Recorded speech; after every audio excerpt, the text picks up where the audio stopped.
ರೈತರಿಗಾಗ್ಲಿ ಮಾತಾಡೋದೇನು ಅಂದ್ರೆ ಈ ಪ್ರಕೃತಿ ಹಸಿರುಳಿಸಿ ನಾಡು ಬೆಳೆಸಿ ಅಂತ ಹೇಳ್ತಾರೆ.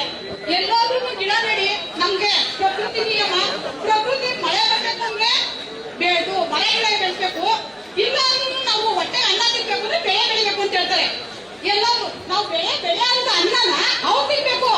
ಪ್ರಕೃತಿ ಬೆಳೆ ಅನ್ಸೋದ್ನ ಮಳೆ ಗಾಳಿ ಬಿತ್ತು ಪ್ರತಿಯೊಂದು ಕೊಡೋದು ಪ್ರಕೃತಿ ಅಂತಾರೆ. ಆದ್ರೆ ಪ್ರಕೃತಿ ಏನ್ ಮಾಡ್ತಾ ಇದೀರಾ, ರೈತರ ಮೇಲೆ ಹೊಟ್ಟೆ ಮೇಲೆ ಹೊಡೆದಿ ತಿನ್ನೋ ಅನ್ನ ಕಿತ್ಕೊಂಡು ಪ್ರಕೃತಿನ ಕಿತ್ಕೊತಾ ಇದೀರ. ಪ್ರಕೃತಿಯಿಂದಲೇ ನಾವೇನ್ ಬರ್ತೋದು? ನೀವಂದ್ರೆ ಎಸಿ ರೂಮ್ ಕೂತಿರೋರು, ಪ್ರತಿ ಒಂದ್ ಕ್ಷಣಕ್ಕೂ ಎಸಿ ಹಾಕೊಂಡು ಕೂತಿರ್ತೀರ. ಆದ್ರೆ ನಾವು ರೈತ ಹಂಗಲ್ಲ, ಬಿಸಿಲು ಮಳೆ ಗಾಳಿ ಎಲ್ಲರಿಗೂ ನಾವು ಬೆರ್ತು ಅದ್ರೊಳಗ ಪ್ರಕೃತಿ ಬಗ್ಗೆ ನಾವೇ ಒಂದು ಜೀವ ಅಂತ ಬದುಕ್ತಾ ಇರ್ತೀವಿ. ಆ ನಾವು ಬದುಕಕ್ಕೆ ನೀವು ಅವಕಾಶ ಕೊಟ್ಟಿದ್ದೀರಾ? ನಮ್ಗೆ ಅವಕಾಶ ಕೊಟ್ಟಿದ್ದೀರಾ? ರೆಡ್ ಜೋನ್ ಅಂತ ಯಾವಾಗ ಹೇಳ್ತಿರ್ತೀರ.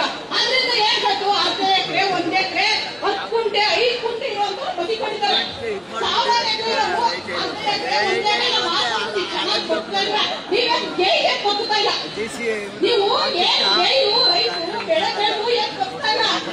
ನೀವೇನ್ ನಿಮ್ಮ ಅಪ್ಪ ತಾತ ಸಂಪಾದನೆ ಮಾಡಿರೋದನ್ನ ಅರ್ಧ ಎಕರೆ 1 ಎಕರೆ ಕಳ್ಕೊಂಡು ಜೀವನ ಮಾಡ್ತಿದ್ದೀರಾ.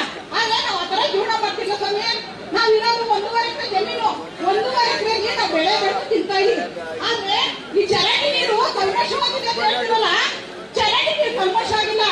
ನೀವು ಮಾಡಿರೋಂಥ ಬ್ಯಾವಿಟಿಗಳು ಅದ್ರ ಬರೋಂಥ ಕಲ್ಮಶ ನೀರನ್ನ ನಾವು ಬೆಳೆ ಬಿಡ್ತಾ ಇದೀವಿ. ಆದ್ರೆ ಆ ಪ್ರಕೃತಿ ಗಿಡಗಳು ತರಕಾರಿಗಳು ಏನ್ ಮಾಡ್ತವೆ, ಆ ವಿಷಯನ ತಗೋತಾ ಇಲ್ಲ.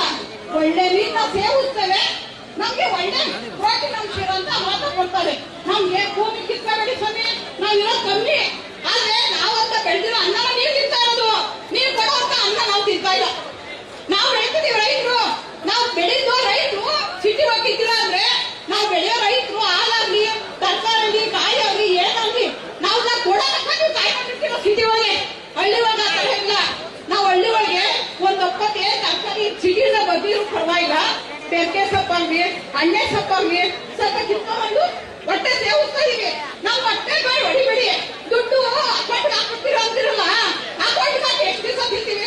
ನಾನು 1.5 ಕೆಜಿ ತಿನ್ನೋದೇ 2 ಅಣ್ತಂದಿರ್ತಾರೆ, ಅದ್ರಾಗ ಎಷ್ಟು ಹೋಗ್ಬಿಡ್ತೈತೆ ಸ್ವಾಮಿ ನಮ್ ದುಡ್ಡು. ನಾವ್ ಎಷ್ಟಿಲ್ಲ ತಿನ್ನಕ್ಕಾಗುತ್ತೆ?